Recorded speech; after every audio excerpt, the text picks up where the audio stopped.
Hello guys, welcome back my YouTube channel the beginning classes पर। तो आज से हम नया टॉपिक मोल कॉन्सेप्ट स्टार्ट कर रहे हैं। तो मोल कॉन्सेप्ट बड़ा ही इंटरेस्टिंग इम्पोर्टेंट चैप्टर है और इजी भी चैप्टर है। तो स्टार्ट करते हैं मोल कॉन्सेप्ट। तो मोल कॉन्सेप्ट स्टार्ट करने से पहले आपको ये जानना होगा कि मोल क्या है। कि हम पूरा चैप्टर पढ़ लेते हैं मोल के बारे में, मोल के अच्छे अच्छे क्वेश्चंस कर लेते हैं, लेकिन जब कोई आपसे पूछे कि मोल क्या है तो क्या बताओगे आप? व्हाट इज दिस मोल? मोल क्या है? तो मोल क्या है? मोल है पदार्थ की मात्रा की इकाई। आराम आराम से पढ़ना है ना। मोल क्या है? पदार्थ की मात्रा की इकाई को अपन क्या कहते हैं? मोल कहते हैं। अब जैसे अपन टेम्परेचर होता है ना, टेम्परेचर इसको बोलते हैं तापमान। टेम्परेचर को मापते हैं हम किस में? केल्विन में। जैसे हम विद्युत धारा को मापते हैं किस में? एम्पियर में। उसी प्रकार पदार्थ की जो मात्रा होती है, पदार्थ की मात्रा को मापा जाता है किसमें? मोल में मापा जाता है। तो मोल की जो डेफिनेशन है वो क्लियर हो गई होगी आपके लिए।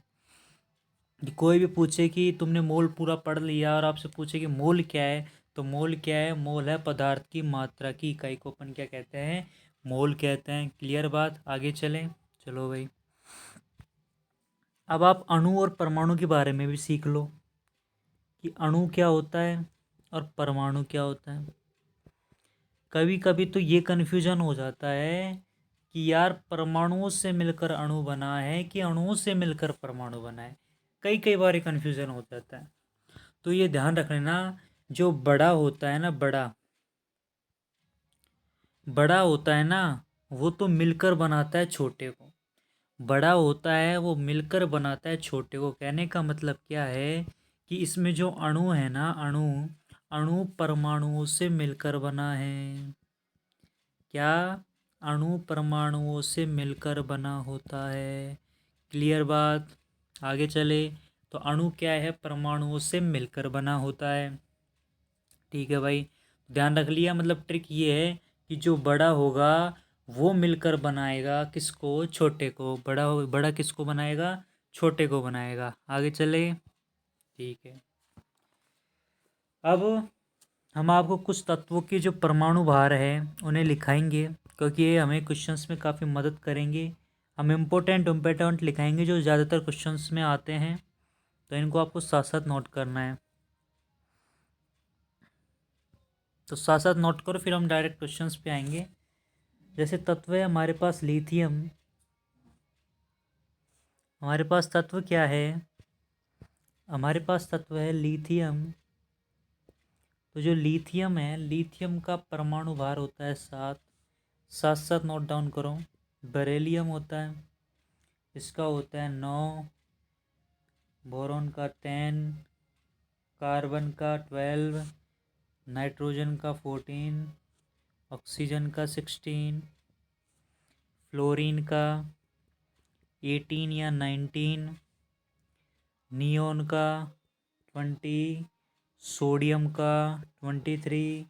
मैग्नीशियम का 24। एल्युमिनियम का 27।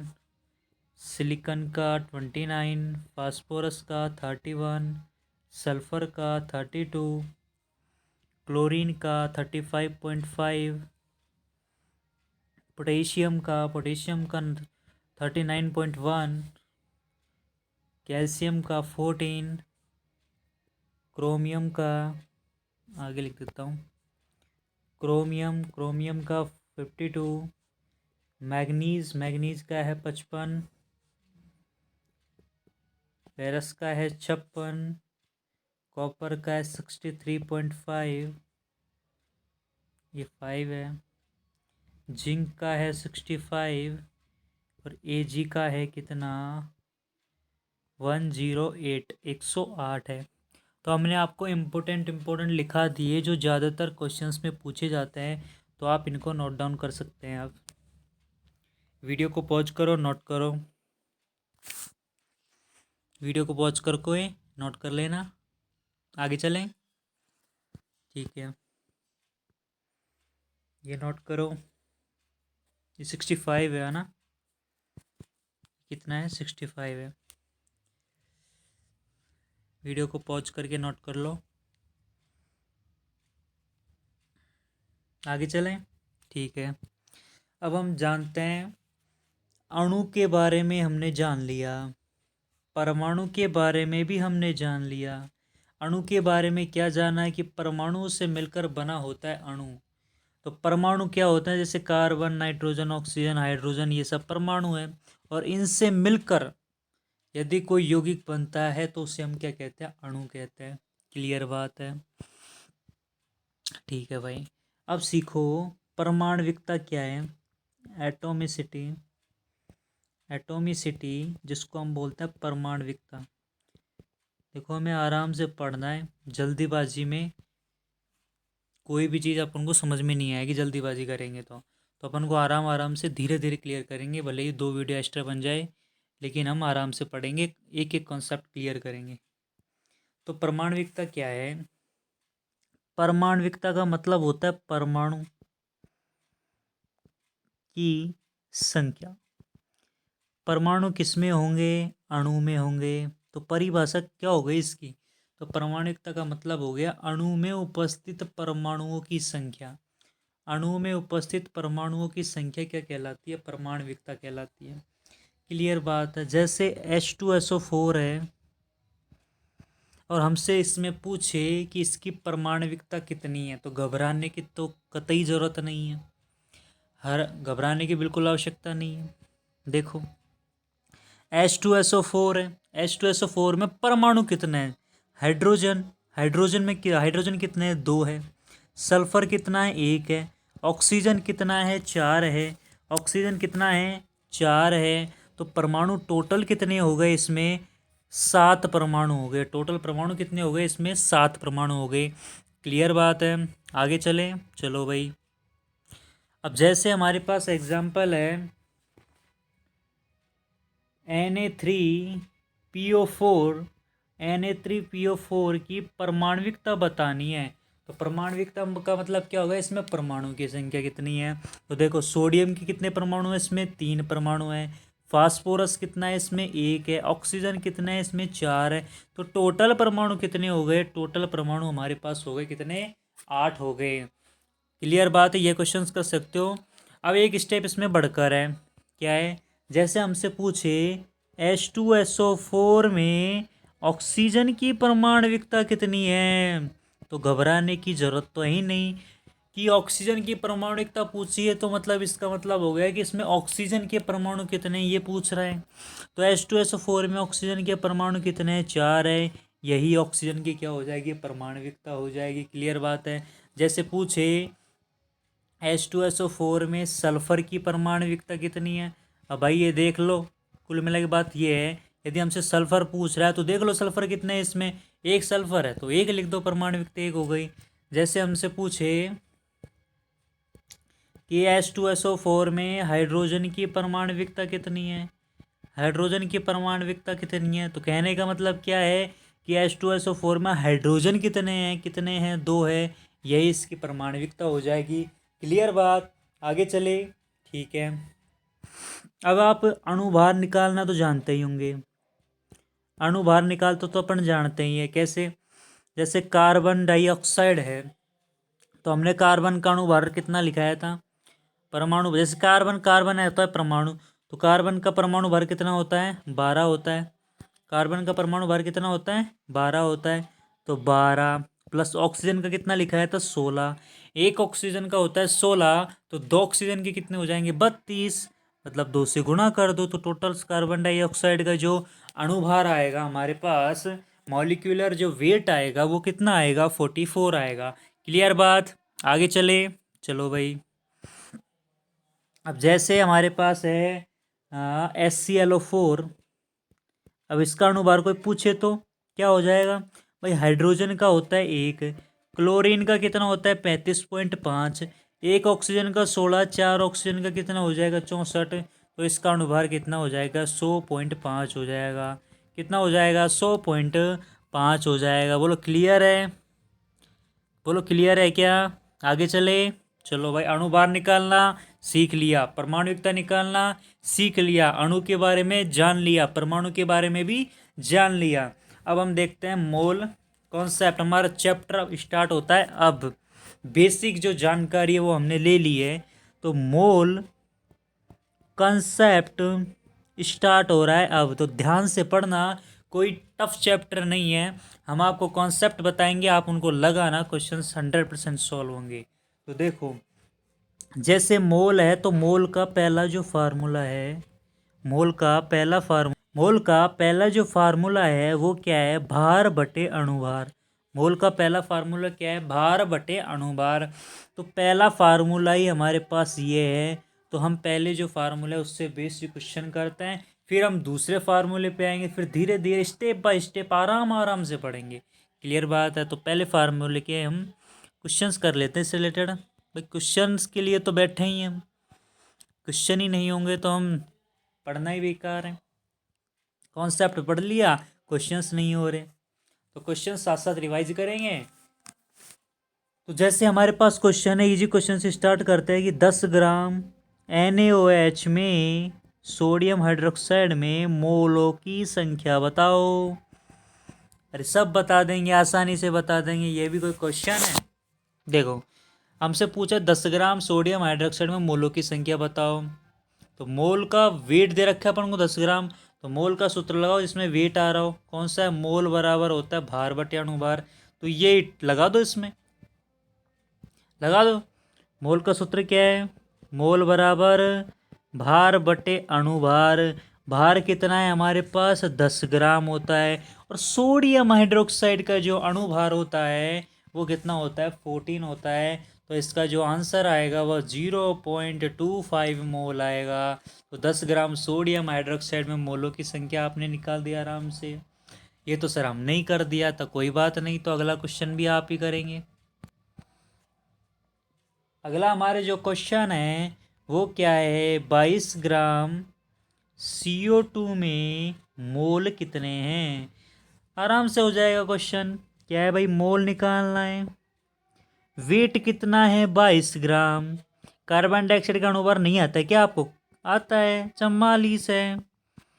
तो 1/2, तो 0.5 मोल, ये हमारा आंसर हो जाएगा। क्लियर बात? आगे चले, चलो भाई। अब एक क्वेश्चन है आपसे कि 0.2 मोल, क्वेश्चन क्या है? 0.2 मोल CH3OH का द्रव्यमान क्या होगा?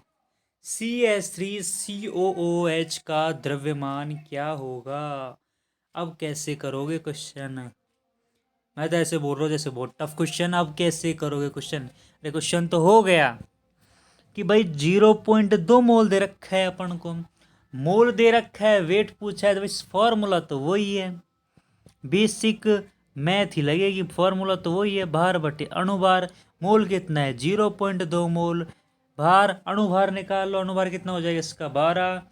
12 और 3 कितना हो जाएगा? 15। 15 और 1, 15 और 16 और एक, ये हो जाएगा हमारे पास 32 हो जाएगा। कितना हो जाएगा? 32 हो जाएगा। इसका जो अणुभार होगा वो 32 हो जाएगा। अब इनको वज्र गुणा करोगे तो वज्र गुणा करने पर आंसर आएगा 6.4 ग्राम। तो 0.2 मोल CH3OH का जो द्रव्यमान होगा वो द्रव्यमान कितना होगा? 6.4 ग्राम। क्लियर बात?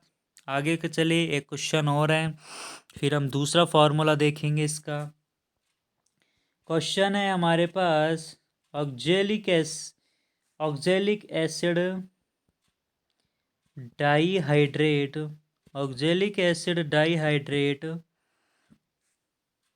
के 6.3 ग्राम में मोल कितने हैं? मोल की संख्या बताओ। क्या? ऑक्जेलिक एसिड डाइहाइड्रेट के 6.3 ग्राम में मोल की संख्या बताओ। करो क्वेश्चन, वीडियो को पॉज करो, क्वेश्चन सॉल्व करो। 1 2 3। देखो भाई क्वेश्चन कैसे करना है। यदि हमें ऑक्जेलिक एसिड डाइहाइड्रेट का फॉर्मूला पता लग जाए तो क्वेश्चन का हल चुटकियों में हो जाए। तो हम बताएंगे ना इसका फॉर्मूला क्या होता है। इसका जो फॉर्मूला होता है वो होता है COOH। ये तो हो गया ऑक्जेलिक एसिड। COH का होल ट्वाइस, ये तो क्या हो गया ऑक्जेलिक एसिड। और डाईहाइड्रेट का मतलब 2H2O। तो ये ऑक्जेलिक एसिड का क्या हो गया, फार्मूला हो गया। नोट डाउन कर लेना इस फार्मूले को, काफ़ी काम आएगा भाई। ऑक्जेलिक हमसे जनरली इसका फॉर्मूला भी याद होना चाहिए। इसको हम है ना, ऑक्जेलिक एसिड को, इसको हम खट्टी बूटी या इसको ही हम बिच्छू बूटी कहते हैं। खट्टी बूटी, या इसको हम क्या कहते हैं, बिच्छू बूटी बोलते हैं। और इसका नाम क्या है, ऑक्जेलिक एसिड है। तो ध्यान रखना है इसका। इसका नाम ग्रामीण भाषा में क्या है, खट्टी बूटी या बिच्छू बूटी के नाम से जाना जाता है। हाँ, तो हमारा क्वेश्चन था इसमें, ऑक्जेलिक एसिड डाईहाइड्रेट के 6.3 ग्राम में मोल की संख्या कितनी है। तो मोल का फार्मूला लगा दो। मोल का फार्मूला क्या है, भार। भार कितना दे रखा है हमारे पास, 6.3 ग्राम। और इसका जो अणुभार होगा वो कितना होगा, अणुभार निकाल लो। इसका अणुभार होगा 126। क्या हो जाएगा, 126। तो इसका जो आंसर आएगा, जीरो लगाई, ये 20 आ जाएगा। तो 0.05 मोल हमारे पास क्या होगा, आंसर होगा। तो वेरी सिंपल क्वेश्चन। आगे चले तो हमने जो मोल के बारे में सीखा उसका एक बार देख लेते हैं। कि हमने मोल का पहला फॉर्मूला देखा, वो क्या क्या था, कि मोल बराबर होता है भार बटे अणुभार।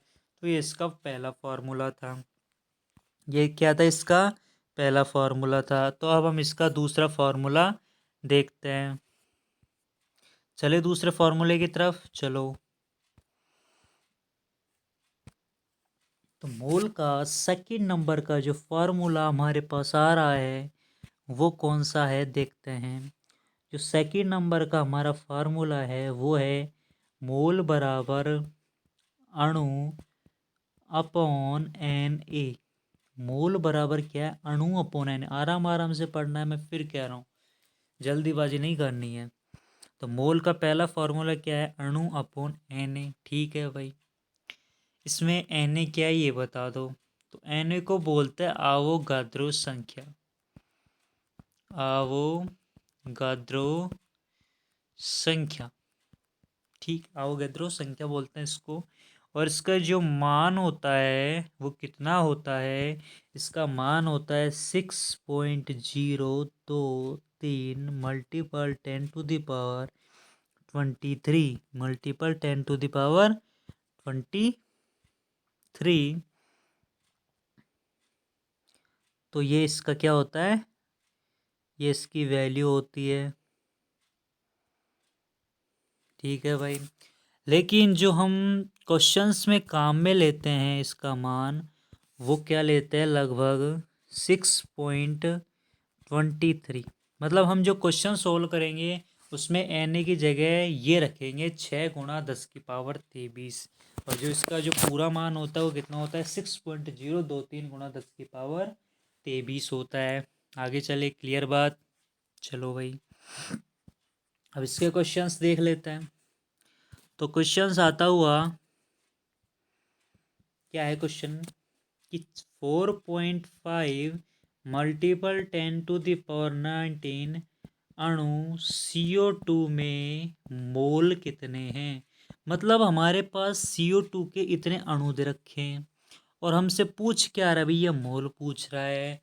तो पहली स्टेप क्या है, सोचो कि मोल का ऐसा कौन सा फॉर्मूला है जिसमें अणु आते हैं।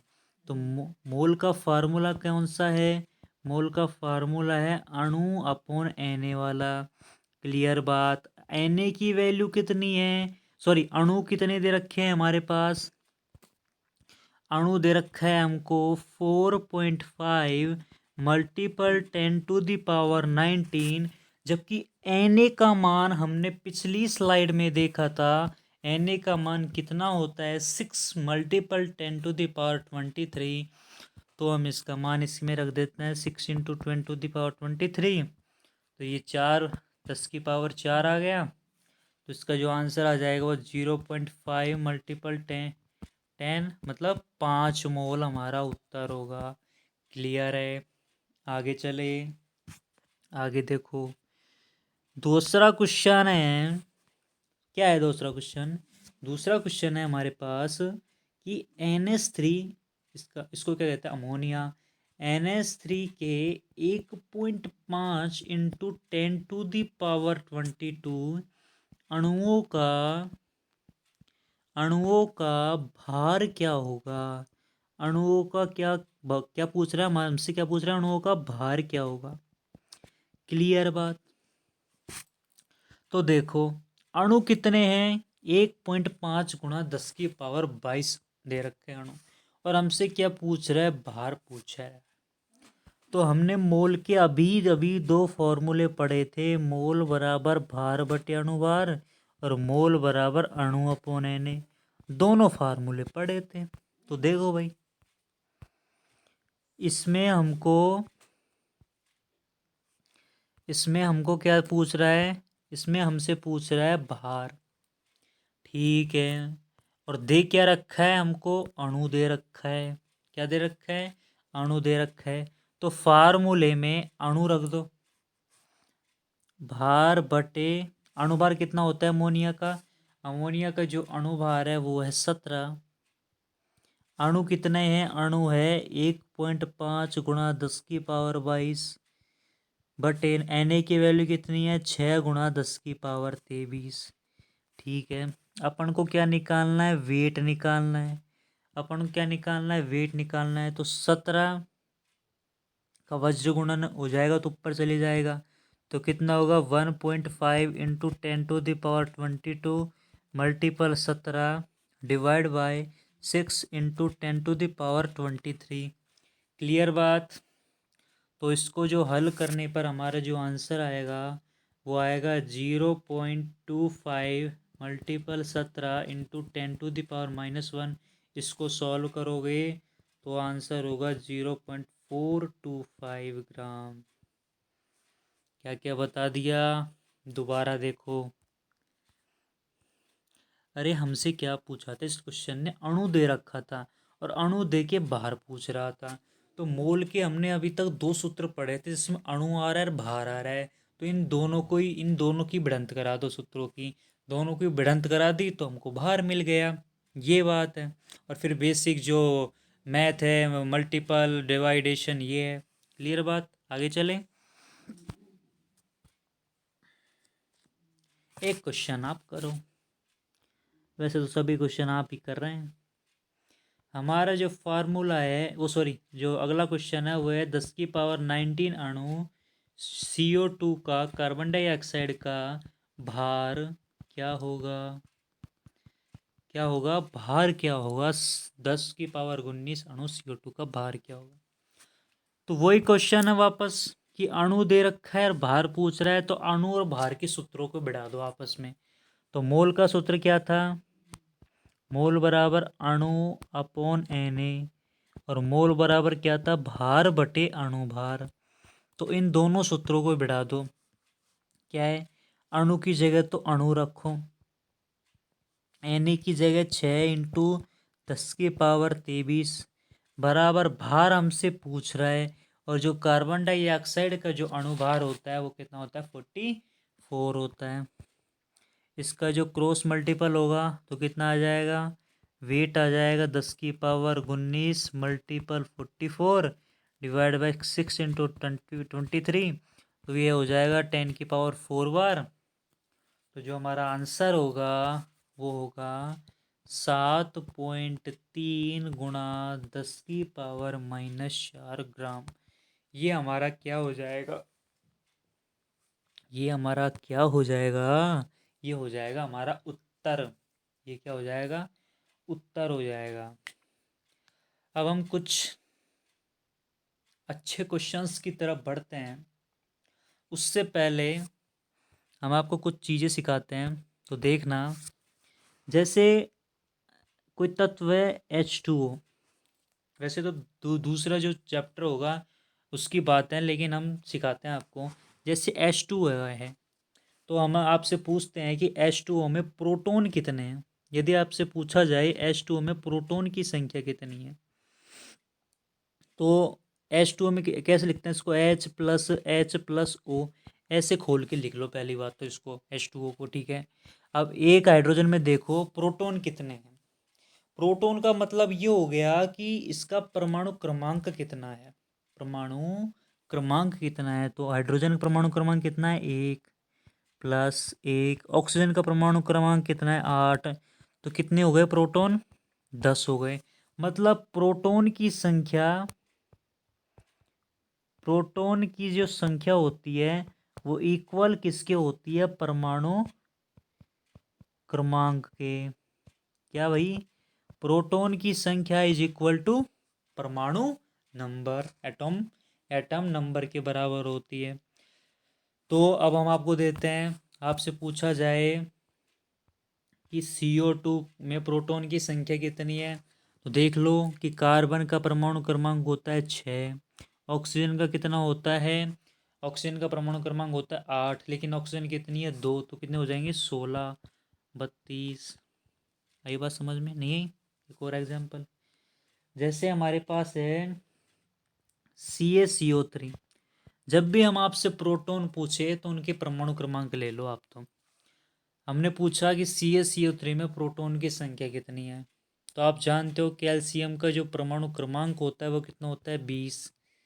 ठीक है, 20 प्लस कार्बन का परमाणु क्रमांक कितना होता है, 6 होता है। ऑक्सीजन का परमाणु क्रमांक कितना होता है, 8। 8 होता है। लेकिन ऑक्सीजन कितनी है, 3। तो तीनों ऑक्सीजन का परमाणु क्रमांक एक तरीके से 24 हो गया। 8 3 24, तो इनका गुणा करोगे तो कितना हो जाएगा, 50 हो जाएगा। तो CaCO3 का जो CaCO3 में जो प्रोटॉनों की संख्या आएगी वो कितनी हो जाएगी, 50 हो जाएगी। तो प्रोटॉन की संख्या निकालना सीख लिया। क्लियर बात, आगे चले। चलो भाई, यदि आपसे पूछ लिया जाए कि H2O में इलेक्ट्रॉन्स की संख्या कितनी है, कि H2O में इलेक्ट्रॉन की संख्या कितनी है, तो जितनी प्रोटॉन की संख्या है, क्या भाई, जितनी प्रोटॉन की संख्या है उतनी ही उसमें क्या होगी, इलेक्ट्रॉन की संख्या होगी। जितनी प्रोटॉन की संख्या है उतनी इलेक्ट्रॉन की संख्या हो, यदि कोई चार्ज नहीं हो, यदि कोई आवेश नहीं दे रखा हो तो। अब जैसे पूछा है H2O में इलेक्ट्रॉन कितने हैं, अब H2O के ऊपर कोई चार्ज नहीं है, H2O के ऊपर कोई चार्ज नहीं है, तो H2O में इलेक्ट्रॉन की संख्या कितनी होगी, इलेक्ट्रॉन की संख्या इज इक्वल टू प्रोटॉन की संख्या। इलेक्ट्रॉन की संख्या बराबर किसके होगी, प्रोटॉन की संख्या के बराबर होगी। क्लियर बात। तो प्रोटॉन की संख्या किसके बराबर होगी, मतलब लिख लो इसको कि इलेक्ट्रॉन की संख्या, आगे लिखा दूंगा आपको, एक बार लिख लो कि इलेक्ट्रॉन की संख्या बराबर परमाणु क्रमांक बराबर प्रोटॉन की संख्या। प्रोटॉन की संख्या इलेक्ट्रॉन की संख्या के बराबर होती है तो जब ही तो जो परमाणु होता है वो उदासीन होता है। उदासीन का मतलब कोई चार्ज नहीं। तो ये इलेक्ट्रॉन की संख्या प्रोटॉन की संख्या के बराबर कब है, जब कोई चार्ज न हो, कोई चार्ज नहीं दे रखा हो। चार्ज का मतलब कोई आवेश नहीं हो, कि ऋणावेश धनावेश नहीं लिख रखा हो ना, तब इलेक्ट्रॉन की संख्या प्रोटॉन की संख्या के बराबर होगी, मतलब कोई चार्ज नहीं हो। तो देखो, तो H2O में हमसे क्या पूछ रहा है, इलेक्ट्रॉन की संख्या पूछ रहा है। तो H2O में कोई चार्ज है क्या, नहीं है, तो इसमें इलेक्ट्रॉन की संख्या किसके बराबर होगी, प्रोटॉन की संख्या के बराबर। और प्रोटॉन की संख्या किसके बराबर है, परमाणु क्रमांक के बराबर। तो H2O में परमाणु क्रमांक कितना होता है, हाइड्रोजन का होता है कितना, 1। तो हाइड्रोजन कितनी है, 2। तो 2 हाइड्रोजन का परमाणु क्रमांक 2। ऑक्सीजन का परमाणु क्रमांक 8। तो कितने हो जाएंगे, 10 ही इसमें क्या हो जाएंगे, इलेक्ट्रॉन्स हो जाएंगे। 10 ही इसमें क्या होंगे, 10 ही इसमें होंगे इलेक्ट्रॉन। क्लियर बात। अब चार्ज वाला देख लो भाई, जैसे हमारे पास है Cl-, Cl, अरे यार इसको काटो। जैसे हमारे पास क्या है, Cl- है, मतलब इसके ऊपर चार्ज आ गया। क्या आ गया? चार्ज आ गया। अब हमने आपसे पूछा कि इसमें प्रोटॉन बता दो और इलेक्ट्रॉन बता दो कितने हैं। प्रोटॉन तो वही सिंपल है कि परमाणु क्रमांक कितना है क्लोरीन का, 17, तो यही प्रोटॉन हो जाएंगे। अब प्रोटॉन की संख्या इलेक्ट्रॉन की संख्या के बराबर होती तब, कब होती? जब कोई चार्ज नहीं होता। यदि Cl केवल Cl ही होता ना, कोई चार्ज नहीं है तो इस पर, तो इसमें जो प्रोटॉन की संख्या है वो इलेक्ट्रॉन की संख्या हो जाती है। मतलब जो 17 ही तो प्रोटॉन होते हैं, 17 इलेक्ट्रॉन होते हैं। बट क्लोरीन के ऊपर हमें चार्ज मिल रहा है। क्या मिल रहा है? ऋणावेश मिल रहा है। इसका मतलब क्या हो गया? ऋण आवेश का मतलब क्या हो गया? कि इलेक्ट्रॉन की संख्या प्रोटॉन से एक ज़्यादा है। ऋणावेश का मतलब इलेक्ट्रॉन ज़्यादा। भाई इलेक्ट्रॉन के कारण ही तो ऋणात्मक चार्ज आता है, नेगेटिव चार्ज आता है। तो Cl के ऊपर माइनस दे रखा है, कितना? एक माइनस दे रखा है। तो इसका मतलब क्या हो गया कि इलेक्ट्रॉन की संख्या प्रोटॉन से एक ज़्यादा है। क्या? इलेक्ट्रॉन की संख्या प्रोटॉन से कितनी ज़्यादा है? एक ज़्यादा है। तो प्रोटॉन की संख्या कितनी है? 17। तो एक ज़्यादा मतलब इलेक्ट्रॉन की संख्या कितनी हो जाएगी? 18। क्लियर बात? ऋणा चार्ज वाला भी हमने आपको बता दिया। चलो एक पॉजिटिव चार्ज वाला भी देख लो, साथ साथ हो जाएगा। जैसे हमारे पास है यूरेनियम, यूरेनियम है, और यूरेनियम का जो एटॉमिक नंबर होता है ना, यूरेनियम का जो एटॉमिक नंबर होता है वो होता है 92। ठीक है भाई, ये यूरेनियम है। अब आपसे पूछ रहे हैं, और इस पर लिख रखा है +4। अब हम आपसे पूछ रहे हैं कि इसमें प्रोटॉन कितने हैं और इलेक्ट्रॉन कितने हैं। सिंपली वही बात, पहले तो प्रोटॉन का हल कर लो कि प्रोटॉन होता है परमाणु क्रमांक के बराबर। ऑलवेज ऑलवेज ऑलवेज, हमेशा हमेशा हमेशा ही प्रोटॉन की संख्या परमाणु क्रमांक के बराबर होती है। मतलब प्रोटॉन परमाणु क्रमांक कितना है इसका? 92। तो इसमें यूरेनियम में प्रोटॉन कितने हो जाएंगे? 92 हो जाएंगे। क्लियर बात? आगे चले, देखो भाई। अब देखो इलेक्ट्रॉन की संख्या कितनी है, इलेक्ट्रॉन्स की संख्या कितनी है। अब इलेक्ट्रॉन की संख्या चार्ज पर डिपेंड करती है। यदि कोई चार्ज नहीं हो ना, तो इलेक्ट्रॉन की संख्या प्रोटॉन की संख्या के बराबर है। लेकिन यदि कोई चार्ज दे रखा है तो फंडा अलग लगेगा। मतलब पॉजिटिव चार्ज दे रखा है इसने, तो पॉजिटिव चार्ज का मतलब क्या हो गया कि प्रोटॉन ज़्यादा है। पॉजिटिव चार्ज का मतलब क्या हो गया? प्रोटॉन ज़्यादा है। कितने ज़्यादा है? 4 ज़्यादा है। प्रोटॉन ज़्यादा है, कितने ज़्यादा है? 4 ज़्यादा है। कहने का मतलब क्या है भाई, आराम से समझो कि इस पर प्लस चार्ज आ रहा है तो मतलब स्पीसीज है, यूरेनियम जो स्पीसीज है उस पर प्लस चार आने का मतलब क्या है कि इसमें जो प्रोटॉनों की संख्या है वो इलेक्ट्रॉन से 4 ज़्यादा है। इलेक्ट्रॉन से 4 ज़्यादा है। तो इसमें प्रोटॉन कितने हैं? 92। जो इलेक्ट्रॉन से कितने ज़्यादा है? 4 ज़्यादा है। तो इलेक्ट्रॉन कितने हो जाएंगे? 88 हो जाएंगे ना। इलेक्ट्रॉन 88 तो होंगे। तभी तो अपन बोल सकते हैं कि प्रोटॉनों की संख्या इलेक्ट्रॉनों से 4 ज़्यादा है। बोलो समझ में आई कि नहीं है? समझ में आया कि नहीं आया? यदि पॉजिटिव चार्ज है इसका मतलब प्रोटॉन पर प्रोटॉनों की संख्या ज़्यादा है। किससे? इलेक्ट्रॉनों से। अब इसमें 4 दे रखा है पॉजिटिव चार्ज, मतलब प्रोटॉनों की संख्या 4 ज़्यादा है इलेक्ट्रॉन से, तो हो गए 4 ज़्यादा। क्लियर बात?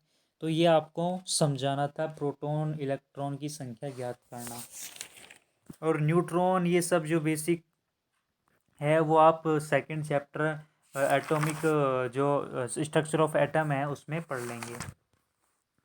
तो क्वेश्चन सॉल्व करें हम। अब हम क्वेश्चन पर आते हैं हमारे वापस। तो हमारा जो क्वेश्चन है अगला वो देखते हैं हम। स्लाइड को चेंज करते हैं। तो हमारे पास क्वेश्चन है, हमारे पास क्वेश्चन क्या है? 9 ग्राम H2O में प्रोटॉन की संख्या कितनी है? प्रोटॉन की संख्या कितनी है? 9 ग्राम H2O में प्रोटॉन की संख्या कितनी है? तो सबसे पहले अपन को क्या करना है ना, ये जब भी क्वेश्चन पूछे, प्रोटॉन की संख्या पूछे, चाहे परमाणु की संख्या पूछे, चाहे इलेक्ट्रॉन की संख्या पूछे, सबसे पहले एक ही काम, अणु निकाल लो। सबसे पहला एक ही काम क्या करना है, हमको अणु निकालना है। अणु वाला फार्मूला लगा दो। तो मोल बराबर क्या है, अणु अपॉन Na। और हमको इसमें भार दे रखा है, तो भार से बढ़ा दो इसको। भार का फार्मूला क्या है, भार बटे अणु भार। तो अणु निकालना है हमको, Na वहां जाकर मल्टीप्लाई हो जाएगा, तो भार बटे अणु भार गुणा Na। अब भार की वैल्यू कितनी है, 9। अणु भार H2O का कितना होता है, 18 गुणा Na। तो कितना आ जाएगा, अणु की संख्या आ जाएगी Na/2। हमें मान नहीं रख रहा है यहाँ से, मान आप रख लेना। Na की वैल्यू 6 गुणा 10⁻23, वही आ जाएगा 3 गुणा 10⁻23 अणु आ जाएगा। आगे रख लेंगे मान, ठीक है भाई। Na/2 आ गया अणु। अब हमको क्या निकालना है, प्रोटॉनों की संख्या निकालनी है। क्लियर बात। तो हमारे पास अणु कितने आ गए, अणु आ गए Na/2।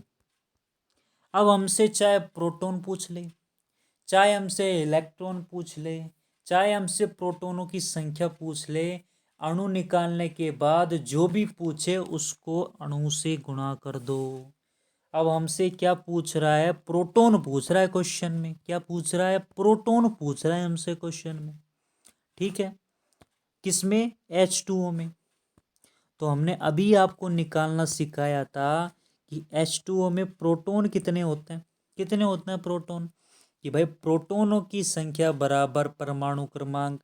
तो प्रोटॉन कितने हो जाएंगे इसमें, 10 हो जाएंगे कि नहीं हो जाएंगे। कि भाई हाइड्रोजन का कितना होता है, 1। 2 हाइड्रोजन है तो 2 का कितना हो जाएगा, 2। ऑक्सीजन का परमाणु क्रमांक कितना होता है, 8। 8 प्लस 2 कितने हो जाएंगे, 10। तो प्रोटॉन कितने आ गए, 10। तो अणु के साथ इसको गुणा कर दो, 10 हो जाएगा। 2 पंजो 10। क्लियर बात। और Na की वैल्यू कितनी होती है, 6 गुणा 10⁻23 गुणा 5 हो जाएगा। तो आंसर आएगा 30 गुणा 10⁻23। इसको ऐसे लिख सकते हैं, 3 गुणा 10⁻24 हमारा क्या होगा, आंसर होगा। क्लियर बात। आया क्वेश्चन समझ में। एक बार वापस देख लेते हैं। अरे हमसे जो क्वेश्चन है उसमें पूछा था कि 9 ग्राम H2O में प्रोटॉन की संख्या कितनी है, ये क्वेश्चन हमसे पूछ रहा था। तो हमें तो प्रोटॉनों की संख्या पे ध्यान ही नहीं देना है, हमें तो ये ध्यान देना है कि हमें क्या निकालना है, सबसे पहले अणु निकालना है। अणु निकाला आपने, आपका काम हो जाएगा। सबसे पहले क्या निकालना है, अणु निकालना है। ठीक है भाई, अणु निकाल लिया। और अणु निकालते ही जो भी हमसे क्वेश्चन में पूछ रहा है, चाहे प्रोटॉन पूछे, चाहे हमसे परमाणु की संख्या पूछे, चाहे हमसे इलेक्ट्रॉन्स की संख्या पूछे, जो भी हमको यौगिक दे रखा है, जो भी हमको तत्व दे रखा है, उसमें वो निकाल लेंगे। जितने प्रोटॉन है वो पूछे तो इलेक्ट्रॉन पूछे तो इलेक्ट्रॉन निकाल लेंगे, और परमाणु पूछे तो परमाणु निकाल लेंगे। उससे उसको किससे गुणा कर देंगे, हम अणुओं से गुणा कर देंगे। किससे गुणा कर देंगे, अणुओं से गुणा कर देंगे। तो हमारा आंसर आ जाएगा। आज का लास्ट क्वेश्चन है, चलो देखते हैं। क्वेश्चन है हमारा, क्या क्वेश्चन है कि 10 ग्राम CaCO3 में इलेक्ट्रॉन की संख्या कितनी है। वीडियो को पॉज करो, क्वेश्चन को सॉल्व करो। वीडियो को पॉज करो, क्वेश्चन को सॉल्व करो। 1 2 3 स्टार्ट। देखो भैया, स्टार्ट कर दिया हमने, तो करते हैं क्वेश्चन को। कि भाई हमसे पूछ रहा है 10 ग्राम CaCO3 में इलेक्ट्रॉन की संख्या है। अरे इसको तो हटा दो, इलेक्ट्रॉन क्या है इसको तो छोड़ो। हमें तो पहला काम अणु निकालने का है, और अणु की जो भिड़ंत है वो किससे करानी है, भार से करानी है। तो अणु बटे Na, मोल की तो सूत्र है दोनों, मोल बराबर अणु बटे Na। मोल बराबर भार बटे अणुभार, तो अणु अपॉन Na बटे भार बटे अणुभार। अणु कितने हैं निकालना है अणु तो हमसे, है ना भैया। अणु निकालना है, भार कितना है 10, Na को वहाँ गुणा कर दो, Na ही रख लो पहले तो। और अणुभार कितना होता है कैल्शियम कार्बोनेट का, जो अणुभार होता है वो कितना होता है 100, कितना होता है 100। तो ये कितना आ जाएगा Na/10 अणु आ जाएगा। अब हमसे क्या पूछ रहा है, इलेक्ट्रॉन की संख्या पूछ रहा है। अब आओ क्वेश्चन पे, इलेक्ट्रॉन की संख्या पूछ रहा है, किस में पूछ रहा है CaCO3 में। तो क्या आपको CaCO3 में इलेक्ट्रॉन की संख्या निकालना नहीं आता, क्या आपको CaCO3 में इलेक्ट्रॉन की संख्या निकालना नहीं आता, आता है। अरे यदि कोई चार्ज नहीं दे रखा हो तो इसमें जितने प्रोटॉन होंगे उतने ही इलेक्ट्रॉन होंगे, और जितने प्रोटॉन होते हैं उतना ही, जितने प्रोटॉन होंगे उतने ही क्या होंगे परमाणु क्रमांक होंगे, और उतने ही इसमें क्या होंगे इलेक्ट्रॉन की संख्या होगी। तो कैल्शियम जो कार्बोनेट में परमाणु क्रमांक कितना होगा इसका 20 + 6 प्लस ऑक्सीजन कितना होता है 8, तो 3 है तो 24 आ जाएगा, तो टोटल कितना आ जाएगा 50 हो जाएगा। क्योंकि यदि कोई चार्ज नहीं हो तो प्रोटॉन की संख्या बराबर इलेक्ट्रॉन की संख्या, इलेक्ट्रॉन की संख्या बराबर परमाणु क्रमांक। तो जो हमारे पास 50 आया है क्या इलेक्ट्रॉन की संख्या, उसको हमें किससे गुणा कर देना है, उसको हमें गुणा कर देना है किससे, उसको हमें गुणा कर देना है अणु से। तो अणु बराबर कितना था हमारे पास Na/10 गुणा 50, Na/10 गुणा 50। तो Na की वैल्यू रख दो 6 × 10⁻23 बटे 10 गुणा 50। तो हमारा आंसर कितना आ जाएगा, ये 10⁻22 गुणा 300, तो आ जाएगा 3 × 10⁻24। क्लियर बात, ये क्वेश्चन सॉल्व हो गया। तो ये वीडियो को यहीं ख़त्म करते हैं। अगली वीडियो मोल कॉन्सेप्ट का पार्ट 2 होगा, जिसमें हम मोल का जो लास्ट फॉर्मूला है वो सीखेंगे। फिर हम उसमें स्टाइकोमेट्री पर आएंगे। फिर हम एम्पिरिकल फार्मूला मोलानुपाती सूत्र निकालना सीखेंगे, अणु सूत्र निकालना सीखेंगे, सांद्रता राशियों के बारे में जानेंगे। फिर धीरे धीरे इस चैप्टर को एंड करेंगे, और आपका जो मोल है उसका बिल्कुल, इसके क्वेश्चन आपको बिल्कुल क्लियर हो जाएंगे। तो थैंक यू, वीडियो को लाइक करना। Thank you very much.